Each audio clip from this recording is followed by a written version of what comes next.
महाकुंभ मेला की जीवंत हलचल धीरे धीरे धुंधली होने लगी थी जब मैंने एक शांत और ऑस्टियर स्थान का द्वार खोला। लॉजी, कौन और सब ने नागा साधुओं के प्रति गहरी रुचि व्यक्त की थी। वे रहस्यमय तपस्वी जो संसार का त्याग कर आध्यात्मिक मुक्ति की खोज में लगे रहते हैं।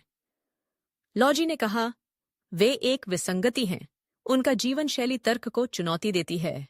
मुझे उनके प्रेरणाओं को समझना है। सब ने मन की गहराइयों में झांकते हुए कहा, क्या उन्हें इस हद तक जाने के लिए प्रेरित करता है? उनके अवचेतन में कौन से रहस्य छिपे हैं? कौन ने चुप्पी साधते हुए सिर हिलाया। उसकी आंखों में गहरी जिज्ञासा थी। हम एक अलग टेंट में पहुंचे जहां चंद नागा साधु गहरी ध्यान में थे। उनके शरीर पर राख लगी हुई थी और उनके बाल उलझे हुए थे। वे हमारी उपस्थिति से अनजान उच्चतर स्तरों पर ध्यान केंद्रित कर रहे थे। लॉजी ने कहा, उनकी शारीरिक अनुकूलन अद्भुत हैं। वे इतनी चरम परिस्थितियों का सामना कैसे करते हैं? सब ने ध्यान से कहा, उनके मन शांत हैं, साधारण मनुष्यों की चिंताओं और इच्छाओं से मुक्त। एक साधु ने हमारी उपस्थिति को महसूस करते हुए आंखें खोलीं। उनकी आंखों में गहराई और करुणा थी। स्वागत है साधकों, उन्होंने कहा। लॉजी ने आगे बढ़कर कहा, हम आपके जीवन के तरीके को समझना चाहते हैं।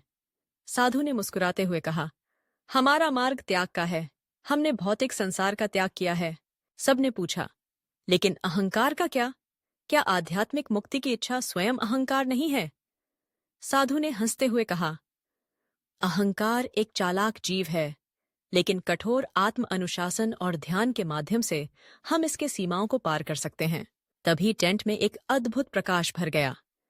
महाकाल, समय के भगवान, हमारे सामने प्रकट हुए।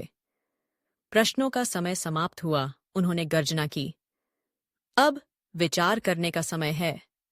नागा साधुओं के जीवन के तरीके पर विचार करें। महाकाल के अद्भुत अनुभव ने हमें गहरे विचार में डाल दिया। जब हम महाकुंभ मेले की हलचल में लौटे तो मैं इस अद्वितीय अनुभव के लिए आभारी था।